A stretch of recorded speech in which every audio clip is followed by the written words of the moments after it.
Hello, my friends. Jerry Rosa here in the Rosa String Works Man Cave. Hope you're all doing well today. I'm doing pretty good. I'm in real good shape for the shape I'm in. The progress, I guess, has been made on the gas pump, though not a lot of progress, but every step helps, you know. And I've got a customer coming for the next couple of days, maybe 3 days, I'm not really sure, and he's bringing instruments. He's staying at the Airbnb, and that is an option for people who do want me to work on their instruments. You have to come and stay at one of the Airbnbs. It doesn't matter if you stay at the apartment or the other one, the big one. That's totally up to you, but the idea is that you bring your instrument, I'll look it over, fix it, repair it, do whatever it takes, and then you take it home with you. So if it's a big deal, like if you want a neck reset, well, then, you may have to book 2 or 3, 4 nights. If it's just a setup, generally one night's going to do you, so it just depends on what it is. Anyway, let's see, where do I want to get started at today? I mentioned, I guess it was yesterday, some of the metal detection things I found. And that one little button that I couldn't really make out, I hadn't cleaned it yet. Well, here's what that looks like. It's not much. It's just a button. It says custom made. And I, don't recall seeing one just like it, I don't guess. I looked on the internet today and on eBay, I found a couple of buttons that said the same words. They both said custom made. Now, they didn't exactly look like this. They look similar. Where mine has those little, I don't know what you want to call it, curly cues between the words on each side. Well, the buttons that I saw on eBay had a star in those places where I have the 2 curly cues. And they also had a stippling in the background, just like little dots in the background, where this one's smooth in the background. On their individual buttons, they were... It sounds so stupid. They were asking $27 for one of them, and on the other one, they were asking $37 for the single button. So I figure mine's probably even older, and I'm, especially since mine has the curly cues instead of a star, mine ought to be worth at least $100. So anybody want to give me $100, I'll sell it to you. I can't believe they asked that much for a button. But that's what they're asking. Is anybody going to pay that for it? I doubt it, but you just never know, I guess. I did take a little bit of a video at the water wheel this morning because it was still, frozen in time because I hadn't gotten back to it to unstick it. The weights I had put on it had stuck it down. So here's the water wheel status as of this morning. Well, I unstuck the water wheel this morning. I should have done it before now, but it's almost balanced again. See, it'll go around, but it gets slow on that one side. It's out of balance for sure. Like right there, it's real slow, but it does seem to keep going now where it wasn't doing that before. So maybe in a few more days, it'll balance itself out. I know it's got something to do with how much water it's absorbed in places and things, but just kind of is what it is. But at least it's working again, sort of. And I say sort of. But anyway, there you go. There's a little tiny crawdad. In fact, he's still in there. Little tiny crawdad was under the water wheel there. Can you see him? He's a little bitty guy. He's heading to the pond. He's gonna be fish food probably.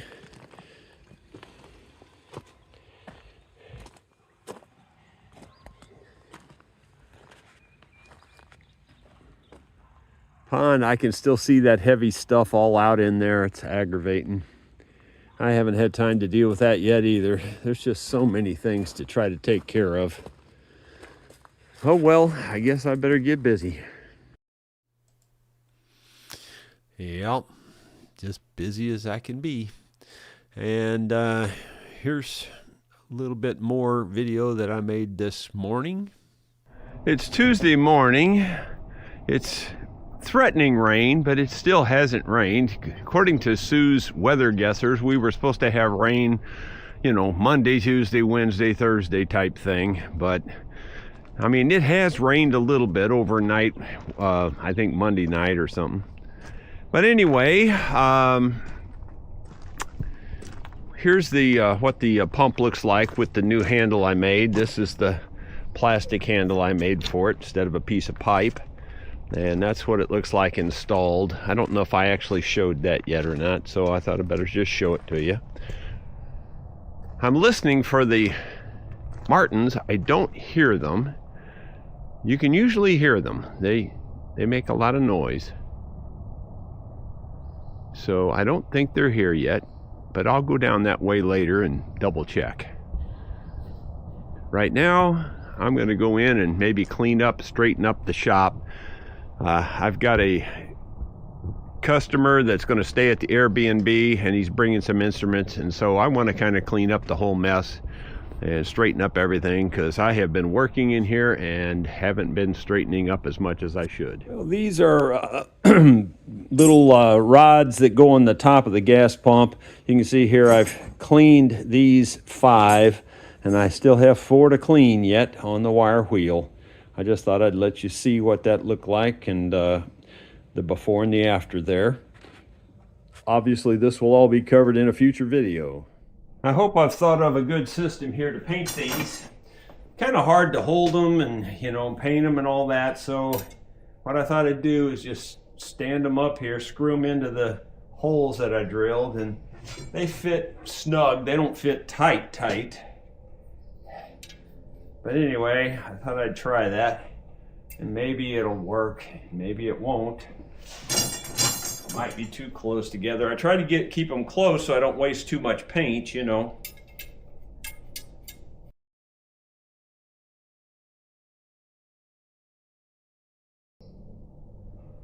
Yeah, mediocre okay, I guess. Let's get the gray primer.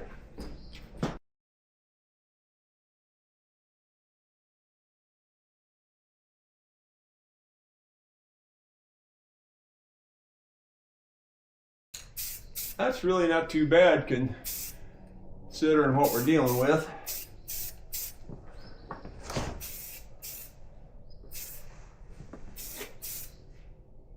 I'm gonna call that good enough.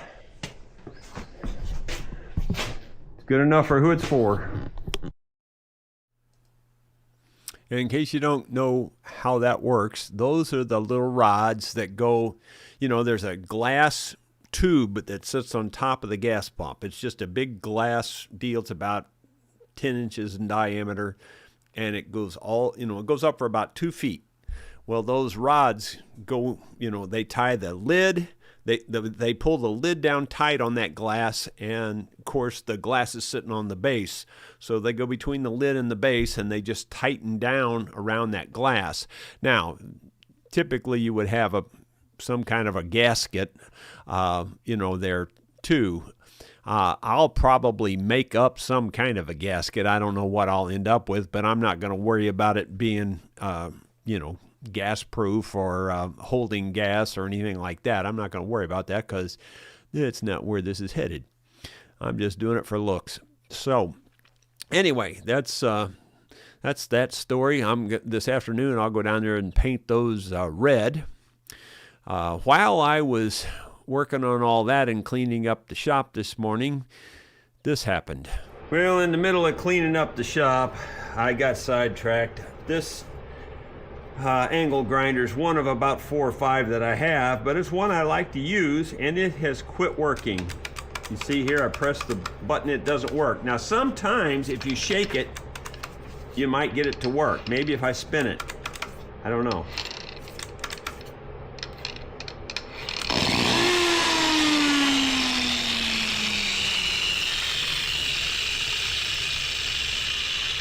my guess is the brushes are bad.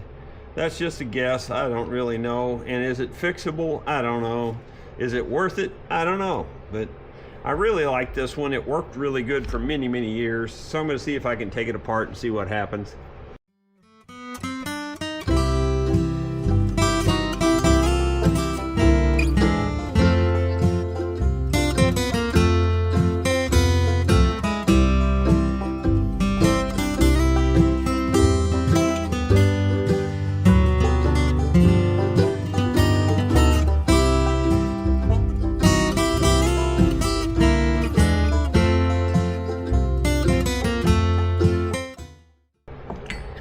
This wasn't meant to be worked on, that's for darn sure.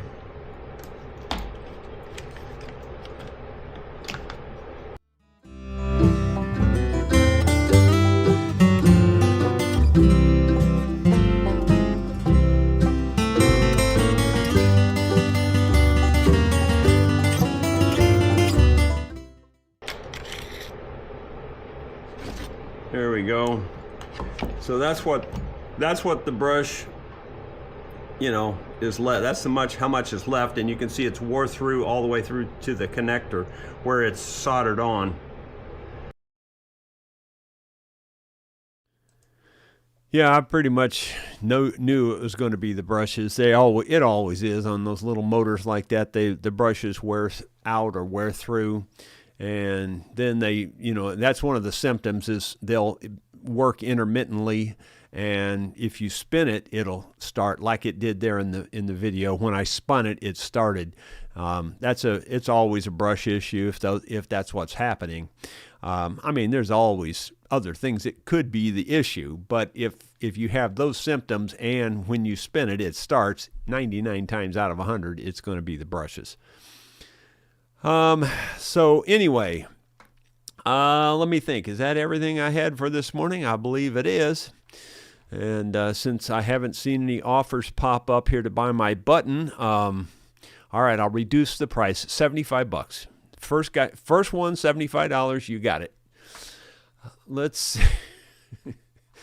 David Tharp was the first one in up there. Says howdy all, and Bill Webb says good afternoon. And Rod Wentler, big howdy. And then Joe Cool, happiness is not a station you arrive at, but a manner of traveling. Well, you know, that is really true. I wish I could live up to that all the time. Those kinds of things, we all kind of know those things, but it's really hard to live up to it. Dottie says, hi all. Ronald Todd, good afternoon, Jerry and everyone from the West Banks of New Jersey. Dottie's praying for me. Thank you, Dottie. I appreciate that. And, yeah, and she said about the ringing in the ears. I've been saying it sounds like crickets, but, I knew better than that all along, and everybody else said it sounds like cicadas, and I don't know why I kept saying crickets, but it does. It sounds like cicadas. That's exactly what it sounds like. I mean, if you've ever heard the cicadas when they're out, in mass, where they're really loud, it's exactly what it sounds like. It sounds exactly like cicadas. Ronald Todd, Dottie praying. Okay, let's see. Dottie's praying for everybody, and I appreciate that too. Let's see. Bill Rhodes says good afternoon. Wayne Blitz says good afternoon. Keep it safe. And there's B.H. Ringer from Nova Scotia. Kim Z from Arizona. And David Tharp says a bad day camping still beats a good day at work. Unless you're eaten by a bear, then it's a tie. And boy, ain't that the truth. You can be eaten by a bear at work just in a heartbeat, just like that. And that's the truth. At least where I used to work. It didn't take much to be eaten by a bear at work. Let's see. Newton Horn, Bo Horn says, good afternoon, everyone. Kevin Boyd says, a big howdy from Texas. And Bill Mumbo, hi, you folks. David Tharp says, he's saying, thanks for the heads up about Shed of Dreams. He binge watched 24 episodes of that Gretsch build. Well, I haven't seen that myself, but I would assume it's very good. Ronald B5M says, keep the faith and the smiles. And by the way, I checked out the video on the new Oliver Colt, or the new Oliver filly, and yeah, it is a pretty little filly. Very nice. I still haven't gone over and seen it in person. I don't know. It just seems like too much to do. Sue Peel said, that's a funny joke, David. Yep, I think so too. Tom Armstrong, what do you think your button is made of? Is it magnetic? I didn't check it, but I'm not sure. I'm not sure if it's magnetic or not. I'm kind of on the fence about it. I kind of think it is. It's not any real high-grade metal, I can tell you that. I don't think it's brass. I don't think it's copper or anything. I kind of think it is some kind of a pot metal or something. Brian Biscup, good afternoon from Eldon, Illinois. Bill Mumbo, he's talking to David there. Scott Roberts says he thought it was maybe as a loose cord, and then he says, or not. Yeah, I don't think it was a cord. It's been doing that for months and months. And finally, I just said it's time to either look at it or whatever. Well, by the way, I looked up the brushes. Well, first of all, I couldn't find them on Amazon. Not specifically for a Porter Cable, and I thought I would, but they weren't on Amazon. So I just did a wider search, and they were on eBay, but. Well, no, I'm sorry. I couldn't find them on eBay either. What is it? One of those parts suppliers. I forget now the names of those places. I've bought parts from them before, but anyway, it's one of the general parts suppliers where they have parts for washing machines and dishwashers and pretty much everything. It seemed to have them, but. What bothered me about it, I don't guess Porter Cable's around anymore. It said the parts were being made by DeWalt, even though it said it was specific for that angle grinder, Porter Cable angle grinder. So I went ahead and ordered it, and I thought, well, it ain't too bad. They're like $6 a piece.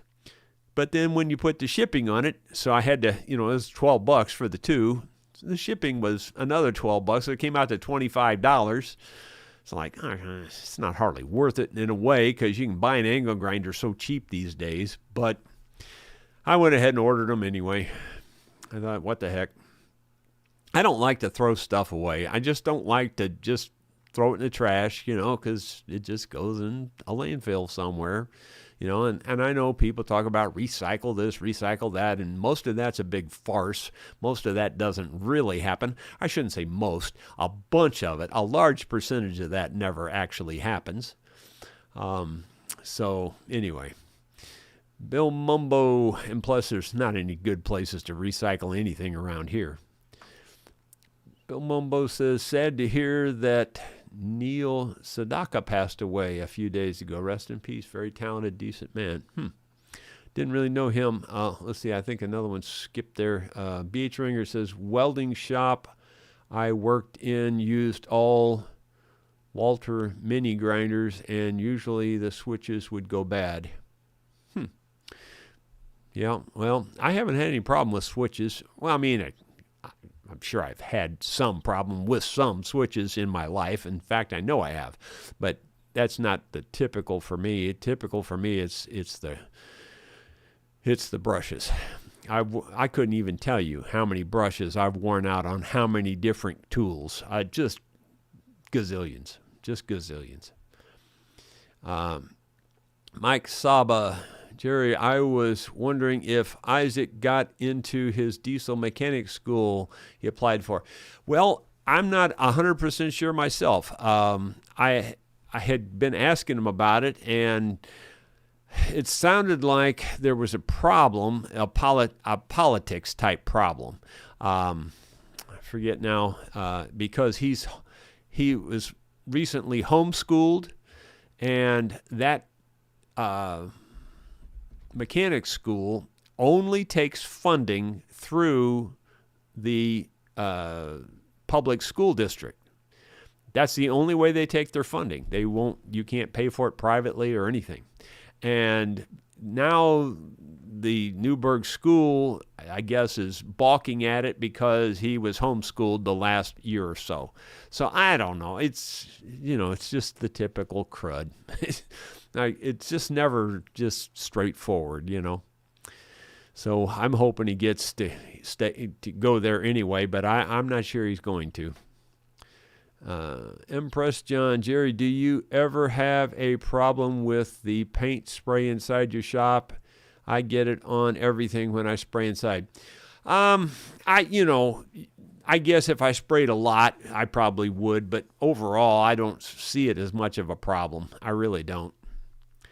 That metal shop like that, it's coated in grinding dust and everything else anyway. So if anything settles on anything, it pretty much you wipe it up with the grinding dust, Let's see, Scott Roberts, Granger or McMaster Carr. Yeah, that's always an option. McMaster Carr is really good. I can't believe how fast you get stuff from McMaster Carr. If you order in the morning, generally you have it the next day. It's crazy. Even out here. Joe 1BL says, hi, hope you all get better. I go for MRI of neck this afternoon. Ooh. Well, good luck with that one. God bless you on that. You don't want to mess with the neck and the spine and all that. That's stuff. That's nothing to mess with. David Tharp says, I stripped the guitar down to bare wood starting over again. I think it may have been the for free mineral spirits I cleaned it with before spraying the lacquer. Yeah, that could be it. See, if I'm going to clean something like that, actually I like either plain old alcohol or lacquer thinner. Lacquer thinner is probably your very safest because the fact that you're going to be spraying lacquer on it, Lacquer thinners, I use it for a lot of stuff. A lot of people, I think, find it, I don't know, offensive to their skin and things like that. It doesn't bother me at all. I just use it, It doesn't, I don't know. I use it all the time. Dottie Hillebrand, Joe, okay, talking to Joe there, let's see. David Tharp, odor-free mineral spirits, stupid phone. Oh, okay. Well, yeah, the only thing about mineral spirits, I don't know. I don't know anything like that. I don't have any inside information, but it always seems like there's some additional residue left over with mineral spirits to me. It seems like there's like an oil or something. It's not as clean to me as, say, acetone or lacquer thinner or alcohol. So I really don't hardly ever wipe anything down with mineral spirits. Now, having said that, I'll clean things with mineral spirits. Like if I've got tar on something, I'll clean it with mineral spirits. Or, like if I'm trying to clean off an old paintbrush or something that maybe I used for smearing around tar or something, and I really want to clean it back off, well, then I will use mineral spirits for that. It's very good for that kind of thing. Or just cleaning off general grease and oil and stuff, it's really good for that. But I don't generally wipe down stuff with mineral spirits as a general rule. I know a lot of people do, though. Kim Z, JR says he's going to get a lawyer. Yeah, about the school issue. Yeah, I think I heard him say something like that, too. Yeah, you're probably right. In fact, I know he did already. Now that I think about it, now that you say that, you reminded me. There's so much water goes under the bridge around here, I can't keep it all straight. But yeah, he already has talked to a lawyer. Now that there's a lawyer that lives just over the hill from here. I got to be honest with you, he's not my favorite person. I'm just going to tell you the story. I'm not going to name no names, but a particular lawyer called me up one night and was reading me the riot act for having shot his dog with an arrow, he said. I shot his dog with an arrow. And I said, I don't know who you think you're talking to, but I didn't shoot no dog with no arrow. And he just kept going on about it. And I'm going, because he knew I was an archer, you know.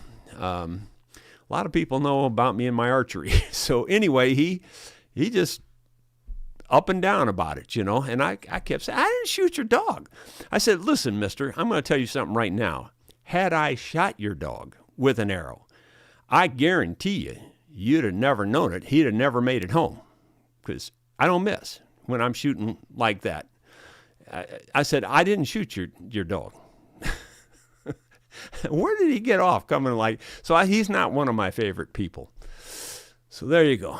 And I've mentioned and I'm sorry, if you're a lawyer, I apologize ahead of time, but I haven't ever met a lawyer that I really do care for.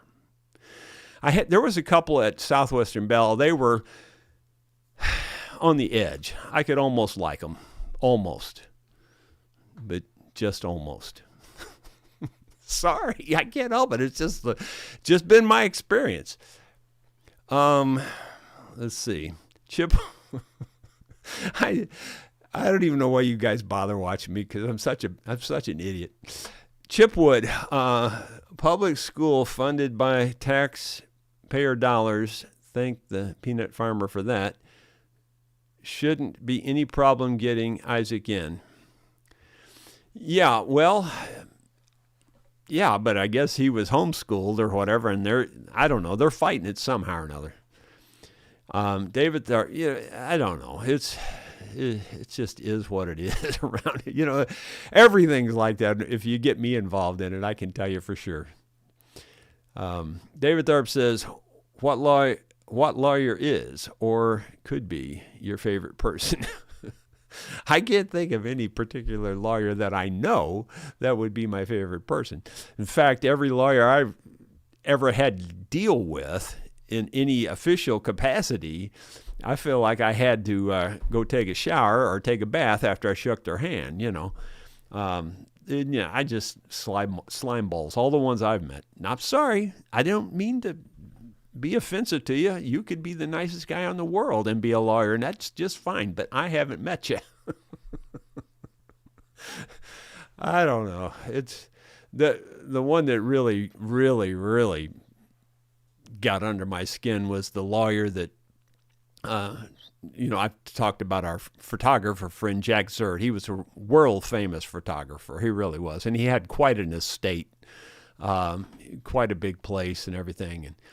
And he was going downhill. Sue took care of him for many, many years. And as he was going downhill, this slimeball guy came in and started getting next to him and, was more or less pushed Sue out of the way and was taking care of him and really wouldn't let Sue near him, really. It was just the truth of it. And he had made a will out and all kinds of things, and Sue was supposed to get a number of things in the will, And all she ended up getting was the John Deere tractor. Now, that's really nice. Well, she got a couple of pieces of junk furniture, too, the lesser good stuff. All the really good stuff and all the rest of the really good stuff, the slime ball got, because he got Jack, when Jack was in and out of consciousness, he got Jack's signature on a form that's changed everything over into his name, and the slime ball lawyer, made it all happen. And this guy was a sleazeball. You know what the penguin looked like in that real sleazy penguin that was in one of those Batman movies? That's exactly what this lawyer looked like. I mean, exactly. It just a slime ball. You'd have to go out behind a bowling alley to meet anybody of his upstanding character. It was terrible. It was really terrible. And really, most of the stuff, and, like Sue was supposed to get some things. It wasn't anything super big or super important. It wouldn't have mattered. What mattered was that the guy stole everything. He stole the whole property. He stole everything. And I mean, because all of it was supposed to go to the Catholic Church. And the slimeball lawyer, took it away. It just made me ill. I've never wanted to just beat the living you-know-what out of somebody so bad.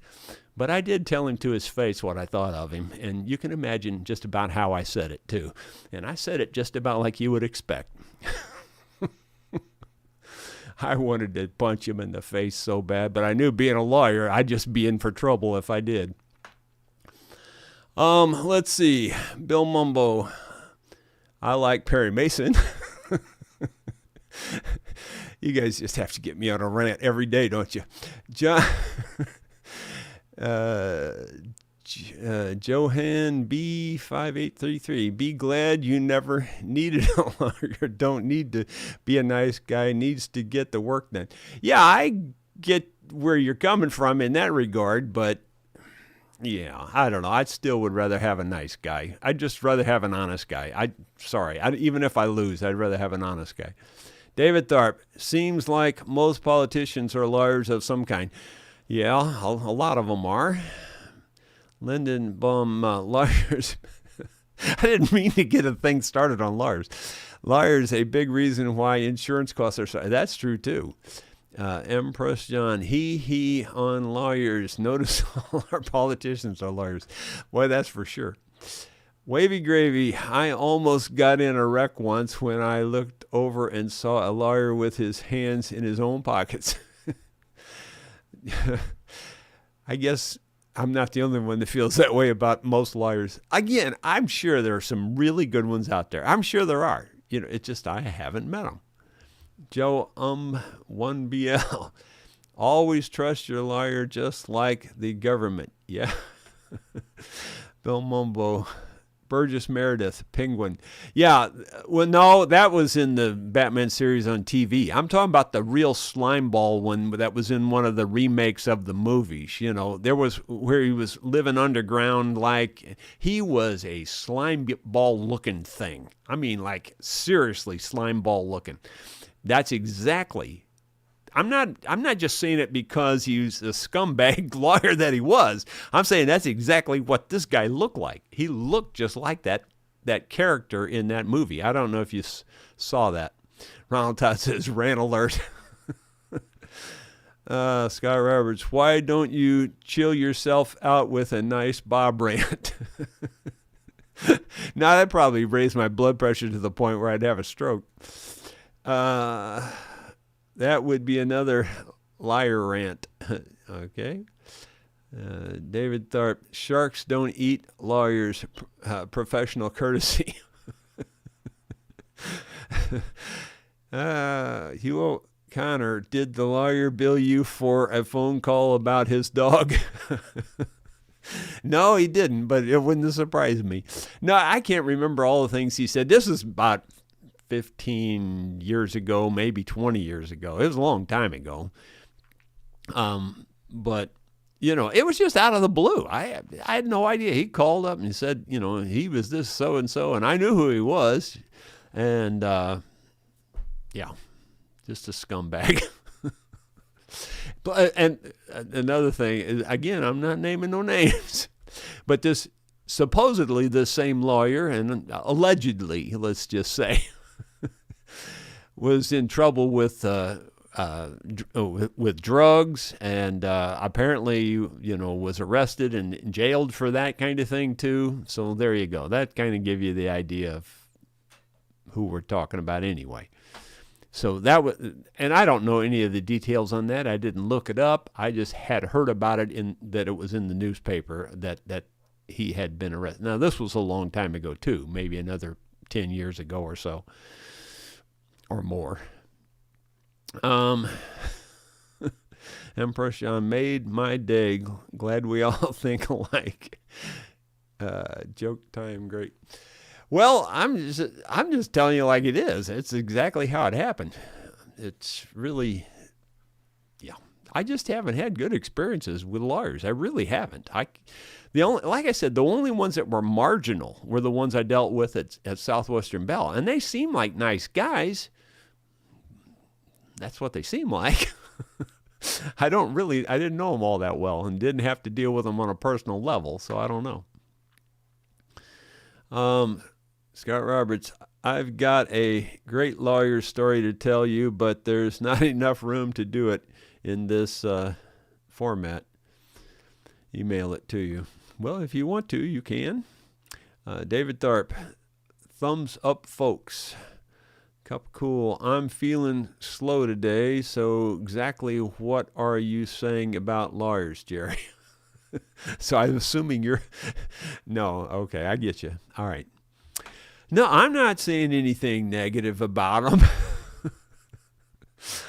Bill Mumbo, I only watched the TV series as a kid. Yeah, Eartha Kitt, Catwoman. Yeah, right. I definitely remember that one, too. I definitely watched all of that. And yes, Burgess Meredith definitely was the penguin. But no, I'm talking about, I think it was Danny DeVito, now that I think about it. I think Danny DeVito was the slime ball penguin in the movies. You know, those, I'm talking the ones that were at the cinema, you know, the big movies.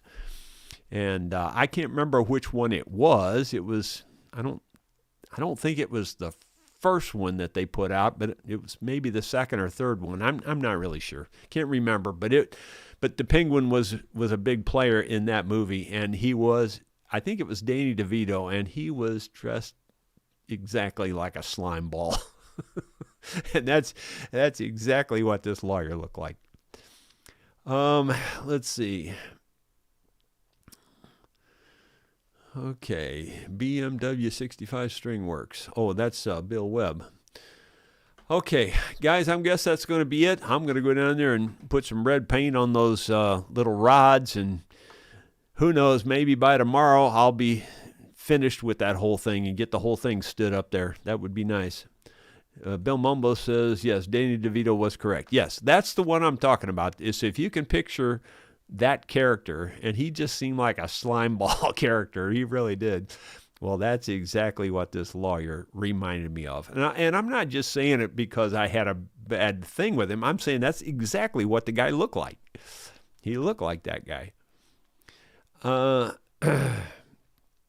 And let's see, Wavy Gravy. A guy in a bar suddenly yelled, "All lawyers are scumbags." Another guy yelled, "That's not true." The first guy said, "Oh, you must be a lawyer." And the second guy said, "No, I'm a scumbag." Yeah. All right. And then Jeffrey says, thanks there, Jeffrey Boyle. Well, y'all take care. We will see you tomorrow with something else, and hopefully we can stay off the lawyer talk.